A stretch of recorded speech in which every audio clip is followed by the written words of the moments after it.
স্বাগত খেলা যোগে আপনাদের সাথে আছি খালিদ জামিল। বিসিবি নির্বাচন নিয়ে জাতীয় ক্রীড়া পরিষদের গঠিত তদন্ত কমিটির মুখোমুখি হয়েছিলেন বিসিবির ভাইস প্রেসিডেন্ট ফারুক আহমেদ। কি কথা হলো কমিটির সাথে, কেমন প্রশ্নের মুখে পড়েছিলেন তিনি? ফারুকের বক্তব্যে বিসিবি নির্বাচনের স্বচ্ছতা নিয়ে সাফাই থাকলেও ফুটে উঠেছে বোর্ডের অস্থিরতা। ফয়সাল হাবিবের রিপোর্ট।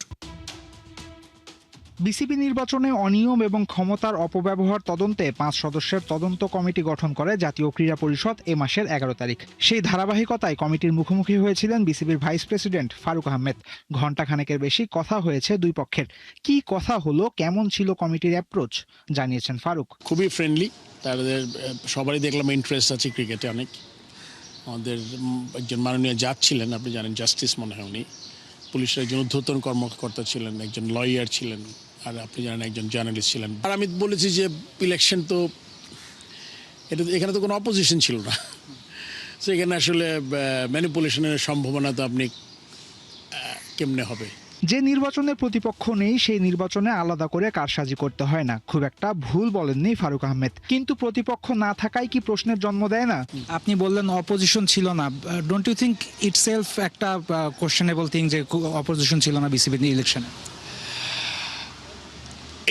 এইটাতেও আসলে আপনি আপনার মতো করে আপনি এটাকে ইন্টারপ্রেট করতে পারেন। তাদের না থাকার কোনো কারণ ছিল না, তারা কেন ছিল না এটা তো আমি জানি না। এখানে একটা 15টা ক্লাবের ব্যাপার ছিল, 15 ক্লাব তো পরে 15টা ক্লাব তো এসছিল। আমার মনে হয় যেটা ভোটাভুটি যেটা হয়েছে এটা ঠিক। যেহেতু ফারুক আহমেদ নিজেই নির্বাচিত হয়েছেন বিসিবির ভাইস প্রেসিডেন্ট, তাই স্বাভাবিকভাবেই এড়িয়ে গেছেন নির্বাচনের প্রতিপক্ষ না থাকার ব্যাপারটা। কিন্তু ক্রিকেট বোর্ডের নির্বাচিত কমিটি থেকে ইতোমধ্যেই 2 জন পরিচালক পদত্যাগ করেছেন। সানিয়ান তানিন একাধিকবার জানিয়েছেন মন খুলে কাজ করতে না পারার ব্যাপারটা। এসব কি ক্রিকেট বোর্ডে অস্বস্তি তৈরি করে না? রিজাইন করার পরে বলেছেন যে আরও ট্রান্সপারেন্ট হতে পারতো, এটা রিজাইন করার আগে বললে ভালো হতো।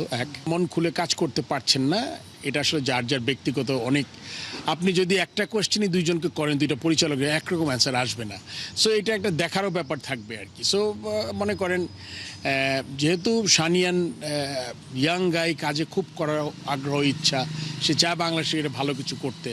আরেকটু আমার মনে হয় পেশেন্স হলে ভালো। আপনি অবশ্যই করবেন, 4 বছর যদি আপনার টেনিওর থাকে, so you have enough time to improve. ভালো কাজ করতেই পারেন আপনি। ফারুকের বক্তব্যে স্পষ্ট, একই সুতোয় গাঁথা নয় বাংলাদেশ ক্রিকেট বোর্ড। এমনকি বিপিএল এর দেনা পাওনা নিয়েও সব দায় গভর্নিং কাউন্সিলের ওপরই চাপাতে চেয়েছেন ফারুক। ফ্র্যাঞ্চাইজি ওনার এবং ক্রিকেট বোর্ডের যারা দায়িত্বে আছেন, স্পেশালি বিপিএল গভর্নিং কাউন্সিলে, তাদেরকে আমি সবিনয়ে অনুরোধ করব যে আমরা যত বড় বড় কথা শুনেছি, এটা আসলে ওইভাবেই কাজ করা দরকার। ক্রিকেট গভর্নমেন্ট কাউন্সিলকে এই ব্যাপারে অবশ্যই কোশ্চেন করা দরকার, এবং কোশ্চেন করে তাদের একটা টাইম লাইন নিয়ে নেওয়া দরকার যে আপনারা কবে এর মধ্যে দিবেন। এদিকে রবিবার দেশে ফিরে অফিস করেছেন বিসিবির সভাপতি আমিনুল ইসলাম বুলবুল। দিন কয়েকের মাঝেই তিনিও তদন্ত কমিটির মুখোমুখি হবেন বলেই জানা গেছে। ফয়সাল হাবিব, 71। দেশের বিভিন্ন স্তরের ঘরোয়া ক্রিকেটে চলছে অচল অবস্থা। এ বিষয়ে বিসিবি সভাপতির কাছে আনুষ্ঠানিক চিঠি দিয়েছে বাংলাদেশ ক্রিকেটার্স ওয়েলফেয়ার অ্যাসোসিয়েশন। রবিবার বিসিবি সভাপতি আমিনুল ইসলামের পাশাপাশি সিসিডিএম চেয়ারম্যানের কাছেও পাঠানো হয়েছে এই চিঠি। মৌসুমের শেষ পর্যায়ে এসেও ঢাকা লিগ কার্যক্রমে অচল অবস্থার কথা তুলে ধরা হয়েছে চিঠিতে। এছাড়া তৃতীয় বিভাগ ক্রিকেট লিগ শুরুতে খামখেয়ালির বিষয়টি উল্লেখ করা হয়েছে। ঢাকা প্রিমিয়ার লিগ শুরুর বিষয়ে দৃশ্যমান কোনো অগ্রগতি নেই বলে দাবি কোয়াবের। ঘরোয়া লিগগুলোর ক্ষতিগ্রস্ত হওয়ায় অনেক ক্রিকেটারের পরিবার চালানোই কঠিন হয়ে পড়েছে। বিরাট কোহলির মতো ফিট ক্রিকেটার আর কজনই বা আছে? সেই মানুষটি 15 বছর পরে এসে বলছেন তিনি ক্লান্ত, পরিশ্রান্ত। ক্রিকেট খেলার চাপই তাকে খেলাটার উপর মনোযোগ ধরে রাখায় বাধা দিচ্ছে। এর আগে বিষয়টি নিয়ে কথা বলেছেন আরো অনেক ক্রিকেটার, কেউ বা আবার সরে গেছেন নীরবে। তবে দিন শেষে ক্রিকেটের কি কোনো লাভ হচ্ছে? রিপোর্টে বিস্তারিত। এই মুহূর্তে দুনিয়ার সেরা ক্রিকেটারকে, রানিং মেটদের দিকে তাকান। আপনার দেশের জার্সিতে কারা খেলছে তাদের দেখুন, কিংবা চেয়ে থাকুন বিশ্বকাপের মতো স্টেজে সমানে পারফর্ম করছে কে বা কারা। কমেন্টেটররা মুখে মুখে কার নাম জপছেন? যেই হোক না কেন, তার তুলনা হয়তো হবে বিরাট কোহলির সাথেই। কোহলি যেন কোনো ক্রিকেটার নন, ব্যাটিং পারফরমেন্সের একটি একক। ঝড়ের গতিতে 3 ফরম্যাট মিলিয়ে খেলে যখন সচিন টেন্ডুলকারের 100তম সেঞ্চুরির রেকর্ডের দিকে ছুটছিলেন, তখনই ক্যারিয়ারে এলো লম্বা এক খরা। দিন মাসের পর বছর কেটে যায়, কোহলি আর সেঞ্চুরির দেখা পান না। টিম ইন্ডিয়ার নীল কিংবা আরসিবির লাল কালো সবখানেই কোহলি ফ্লপ। কিন্তু হাল ছাড়ার পাত্রও ছিলেন না কোনো কালেই। কোহলি রানে ফিরেছেন পরে, তবে কোথায় জানি কেটে যাচ্ছে তার লয় সুর, সেটা তিনি নিজেই ধরতে পারলেন। বয়স আহমরি বেশি না হলেও একে একে ছেড়ে দিলেন ক্রিকেটের দুই ফরম্যাট। রাজার বিদায় তো হয় সেভাবেই, বিশ্বকাপের ট্রফিটা শোকেজে তুলে তবেই থামলেন। টেস্ট আর টি-20 থেকে বিদায় নিলেন। ভারতের জার্সি গায়ে চড়ানোর সুযোগ তো থাকলো কেবল ওয়ানডেতে। তাই তো টি-20 ক্রিকেটে এবার কিং কোহলি খেলতে নামলেন প্রায় 1 বছর পর, সেটা আইপিএল এর ম্যাচে। আর এসেই বাজিমাত 38 বলে 69 রান করে থেকেছেন অপরাজিত। হায়দ্রাবাদের দেয়া 202 রানের টার্গেট চেস করেছেন অনায়াসে, আর তারপর করেছেন রহস্য ফাঁস। কোহলি বলছিলেন গেল 15 বছর ধরে যে সূচি মেইনটেইন করছেন সেখানে বিধ্বস্ত হওয়ার ঝুঁকি থাকেই। দুই ফরম্যাটের ক্রিকেট ছেড়ে দেওয়ার পর এখন হাতে অনেকটা সময়। ওয়ানডে তো থাকে কালে ভদ্রে, এই সময়টা বিশ্রাম নেওয়া যায়, মানসিক আর শারীরিক ক্লান্তি দূর করা যায়, আর সেই সাথে অল্প যে কটা ম্যাচ খেলেন সেটার জন্য প্রস্তুতি নেওয়া যায়। কি অদ্ভুত কথা! কোহলি জানালেন ক্রিকেটের ব্যস্ততার কারণে তিনি সেটার জন্যই প্রস্তুতি নেওয়ার সুযোগ পেতেন না, যেটা এখন পাচ্ছেন। কোহলি যাকে গুরু মানেন সেই সচিন টেন্ডুলকার তার আত্মজীবনীতে ক্রিকেটারদের ওয়ার্কলোড নিয়ে একই কথা বলেছেন। গণমাধ্যমে দেয়া সাক্ষাৎকারেও সেই সুরেই কথা বলেন। কিংবদন্তি বলেই একালের ক্রিকেটারদের প্রেশারটা ভালোই ধরতে পেরেছেন লিটল মাস্টার। ইংল্যান্ডের ক্যাপ্টেন বেন স্টোকসই বা বাদ যাবেন কেন? নিজের অবসরের সময় বলেছিলেন তারা মোটেও কোনো গাড়ি নয়, যাকে জ্বালানি যতক্ষণ দেয়া হবে ততক্ষণই চলতে থাকবে। স্টোকস বলেছেন 3 ফরম্যাটে খেলা এখনকার ক্রিকেটারদের জন্য অসম্ভব হয়ে পড়েছে। খেলোয়াড়দের ওপরই আসলে সব ভার চাপিয়ে দেয়া হচ্ছে। একই কথা বলেছেন দুনিয়ার সেরা ব্যাটারদের আরেকজন কেন উইলিয়ামসন। কিউই এই ব্যাটার বলছেন সামনে আরও অনেক ক্রিকেটীয় ব্যস্ততা আসছে, এর মধ্যে 3টা ফরম্যাট খেলা বেশ চ্যালেঞ্জিং। অ্যানুয়াল ক্রিকেট ক্যালেন্ডারে এখন ফাঁকা জায়গা নেই বললেই চলে, কিন্তু প্রশ্ন একটা তো ওঠেই, আন্তর্জাতিক ক্রিকেটের ম্যাচ বাড়ার সাথে সাথে কিন্তু পাল্লা দিয়ে বেড়েছে ফ্র্যাঞ্চাইজি ক্রিকেটের সুযোগও। সেখানে ক্রিকেটাররা খেলতে বাধ্য নন, তারা চাইলে তেমন কিছু তো কমিয়ে দিলেই পারেন, যদিও তাতে প্রতিযোগিতায় পিছিয়ে পড়ার একটা শঙ্কা থাকেই। কোনো ক্রিকেটারকে খেলতে বাধ্য করা হচ্ছে এমন নজির নেই, সেটা ফ্র্যাঞ্চাইজি ক্রিকেট থেকে ন্যাশনাল টিম সবখানেই সত্য। খালিদ জামিল, 71। টিকিট সংকটে ম্যাচ দেখা হবে না হামজা সমিতদের, তবুও প্র্যাকটিস ভেন্যুতেই এক ঝলক দেখে তৃপ্ত প্রবাসী বাংলাদেশিরা। এশিয়ান কাপ বাছাইয়ের শেষ ম্যাচ সামনে রেখে টানা অনুশীলন লাল সবুজদের, আর সেই অনুশীলনকে ঘিরেই উপচে পড়া ভালোবাসা, যা বাড়িয়ে দিচ্ছে হামজাদের আত্মবিশ্বাস। সিঙ্গাপুর থেকে হাসান সজীবের পাঠানো রিপোর্ট। ধরা যায় না, ছোঁয়া যায় না, তবু হৃদয়ের ভেতর গভীরভাবে অনুভব করা যায় ভালোবাসা।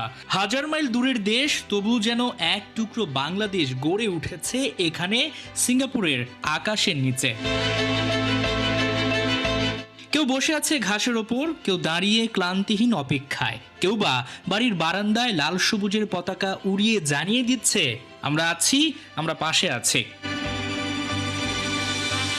শুধু এক ঝলক দেখবে বলে, শুধু একবার চোখে চোখ রাখবে বলে প্রবাসী বাংলাদেশিদের এই ভালোবাসা ছুঁয়ে গেছে হামজা চৌধুরীদের মন।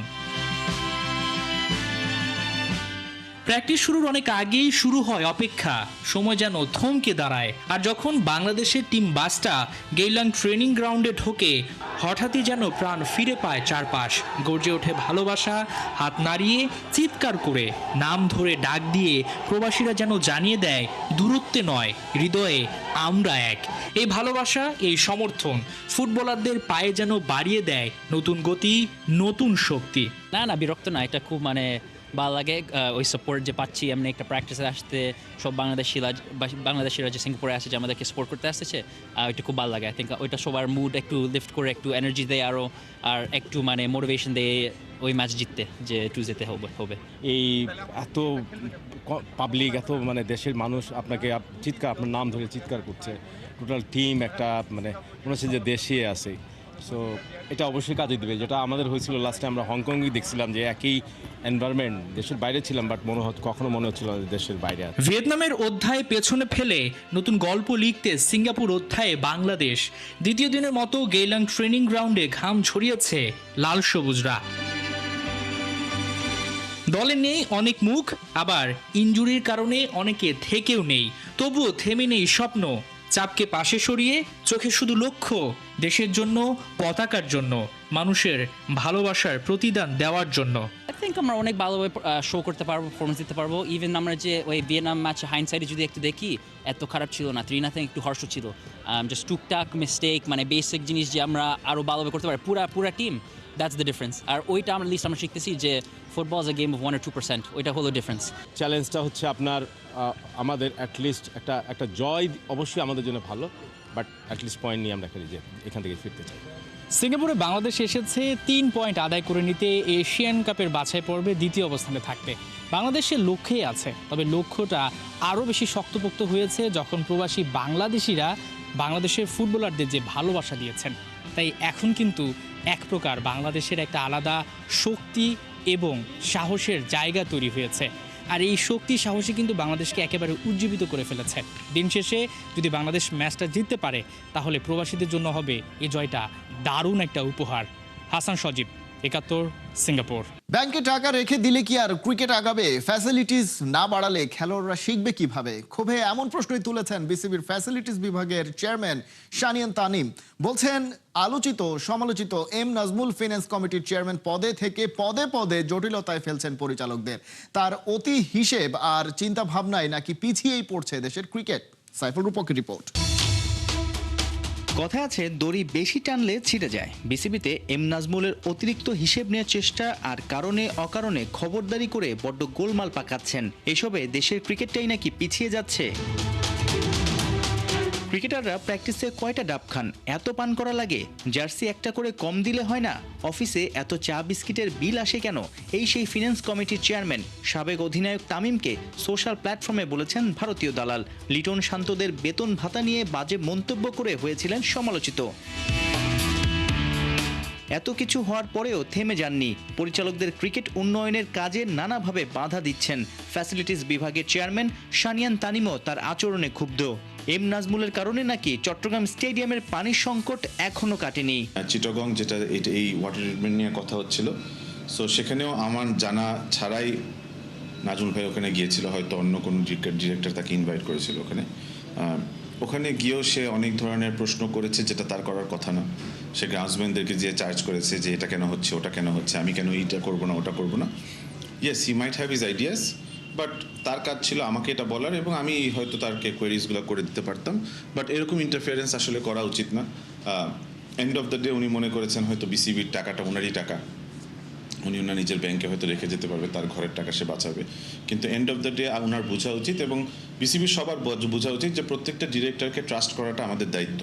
আপনি যদি একজনকে ট্রাস্ট না করেন, সে যদি মনে করে বাকি ডিরেক্টরে খালি চুরি করছে আর সেই খালি অনেস্ট, আসলে এটাও একটা অন্যায়ের কাজ হবে। ক্রিকেট অঙ্গনে অনেকেই বলে একমাত্র সভাপতি বুলবুল ছাড়া নাজমুলের পাশে আর কেউ নেই। এই পরিচালকের বাজে মন্তব্যের কারণেই কিন্তু একদিন বন্ধ ছিল বিপিএল।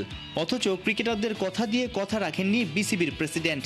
ওই ঘটনার সপ্তাহ দুয়েক পরেই আবার ফিন্যান্স কমিটির চেয়ারম্যানের পদে ফেরেন এম নাজমুল। তারা চেয়েছিল যে নাজমুল ভাই যদি না থাকে, ওনাকে সরাই দেওয়া হোক, উনি যদি আগামী কিছুদিনের জন্য পাবলিকলি কোথাও অ্যাপিয়ার না করেন, হোয়াট এভার। এবং অনেস্টলি স্পিকিং সেটা ওয়াদাও করা হয়েছিল তাদের। আনফর্চুনেটলি 10-15 দিন পরে সেই কথাটা আর থাকেনি। ওনাকে ফেরতও আনা হয়েছে, ওনাকে ক্যামেরায়ও দেখা গিয়েছে।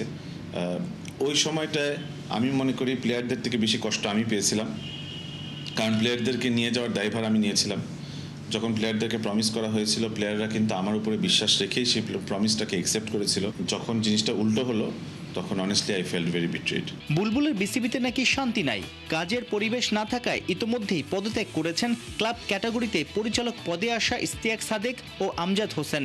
শানিয়ান তানিমও কি ওই পথে হাঁটার কথা ভাবছেন? আমি যদি আমার ভালো মতো অ্যাটমসফিয়ার না পাই, তাহলে আমি ক্রিকেট বোর্ডে থাকতে চাই না। সাইফুল রূপক, 71।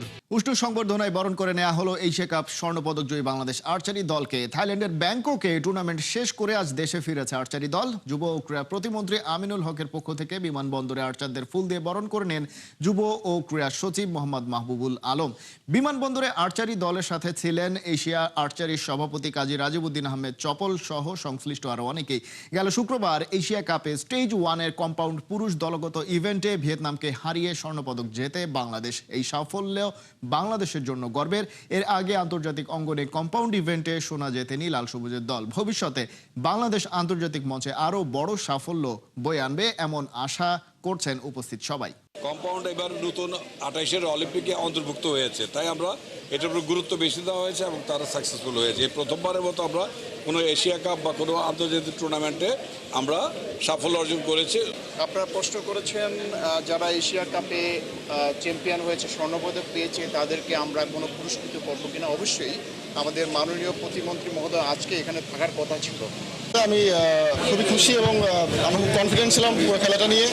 আমরা প্র্যাকটিসে যেমন ডিসকোটা করেছি, অন্য সময় দেখা যায় যে প্র্যাকটিসে যেটা হয় খেলাতে গিয়ে সেটা হয় না, তবে আমার বিশ্বাস ছিল আমরা প্র্যাকটিসে যেটা করতে পারতেছি ইনশাল্লাহ গেমেও সেটা করতে পারবো। এই ছিল এখনকার খেলা যোগে। সরাসরি সংবাদ অনুষ্ঠান দেখতে চোখ রাখুন ৭১-এর ফেসবুক পেজে এবং সাবস্ক্রাইব করুন ৭১-এর ইউটিউব চ্যানেল। ৭১-এর সাথেই থাকুন।